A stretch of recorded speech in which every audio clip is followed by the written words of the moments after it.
College में गर्मियों की छुट्टियां होने पर राधिका और रोहन अपने दोस्त मनोज और शिल्पा के साथ परिवार के पुराने फार्म हाउस पर घूमने जाने का प्लान बनाते हैं। गाइस, तुम दोनों को वो फार्म हाउस बहुत पसंद आएगा। बचपन से ही वो मेरी और रोहन की सबसे पसंदीदा जगह रही है। पर मैंने तो इतने सालों में तुम्हारे मुंह से कभी फार्म हाउस का नाम तक नहीं सुना। बचपन में फार्म हाउस जाते थे, लेकिन फिर अचानक सबने वहां जाना बंद कर दिया और वजह कभी किसी ने बताई नहीं। पर अब हम चारों मिलकर वहां धमाल करेंगे। इसी तरह बातें करते कुछ घंटों का सफर तय कर चारों शहर से दूर ऊंची पहाड़ी पर बने राधिका और रोहन के फैमिली फार्म हाउस पर पहुंच जाते हैं। वाह यार, ये तो बड़ा ही सुंदर है। पूरा घूमोगे तो और अच्छा लगेगा, लेकिन उससे पहले सब फ्रेशन अप हो जाओ, फिर साइट सीइंग के लिए जाएंगे। राधिका और रोहन अपने अपने कमरे में चले जाते हैं, लेकिन मनोज और शिल्पा घर में घूमने लगते हैं, जहां शिल्पा की टक्कर हॉल के बीचों बीच रखी एक पुरानी लकड़ी की कुर्सी से होती है। आह, लग गई रे माता, इस कुर्सी को बीच में किसने रखा हुआ है?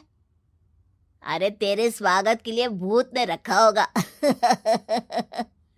ओए, तुझे बहुत हंसी आ रही है। जब खुद टकराएगा तो पता चलेगा।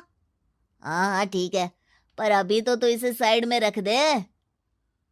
शिल्पा कुर्सी को एक कोने में रख देती है और वो दोनों भी अपने कमरे में चले जाते हैं, जिसकी थोड़ी देर बाद चारों बाहर घूमने निकल जाते हैं।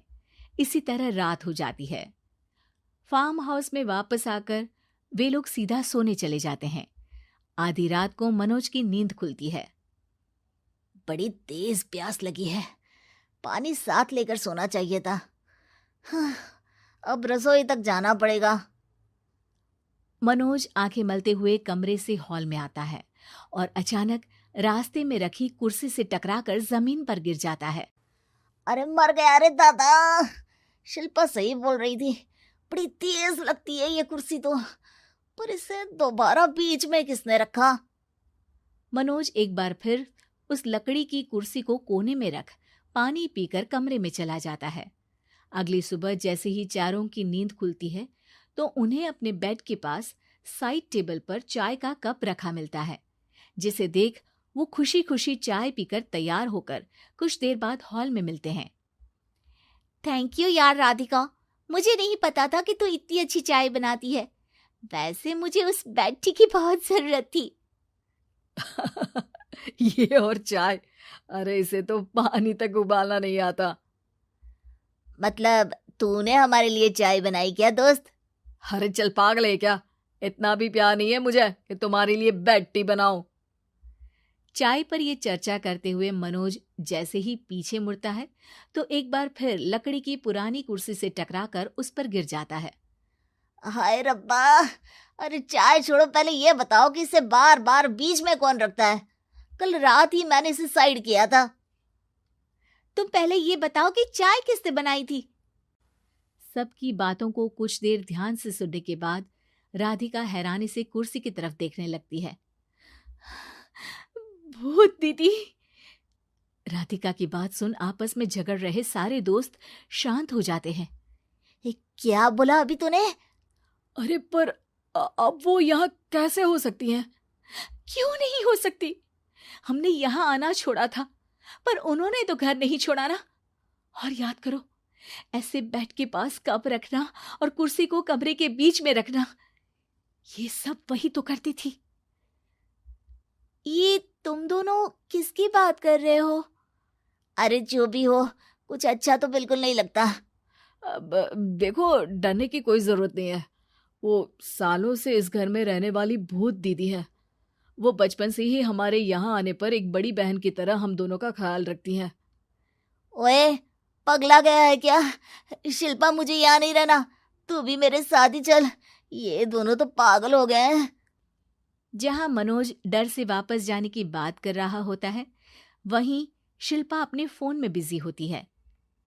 क्या तुम्हें यहाँ की सिचुएशन समझ में नहीं आ रही जो फोन में लगी हो? जिसे जो करना है करो, मैं तो जा रहा हूँ। मनोज हड़बड़ाहट में अपने कमरे की तरफ जाता है, जिसके साथ राधिका और मोहन भी उसे रोकने के लिए पीछे पीछे जाते हैं, लेकिन शिल्पा वो तो अभी भी फोन में लगी रहती है। कुछ देर बाद जब वो तीनों दोबारा हॉल में वापस आते हैं तो शिल्पा को सबके पैक्ड बैग्स के साथ देखकर हैरान रह जाते हैं। ये सब क्या है शिल्पा? यहाँ हम इसे समझा रहे हैं और तुम हमारे बैग्स भी पैक कर कर लेकर आई। अरे आखिर में फोन से बाहर निकलकर कुछ किया तो सही इसने। दोस्तों देखो, कल से हम यहाँ हैं। भूत दीदी ने कुछ किया नहीं ना? फिर डर क्यों रहे हो? 4 दिन और रुकोगे तो पता चलेगा कि क्या होगा। मतलब? इस पर शिल्पा उन तीनों को फार्म हाउस से बाहर लाकर फोन में पुरानी न्यूज का आर्टिकल दिखाती है।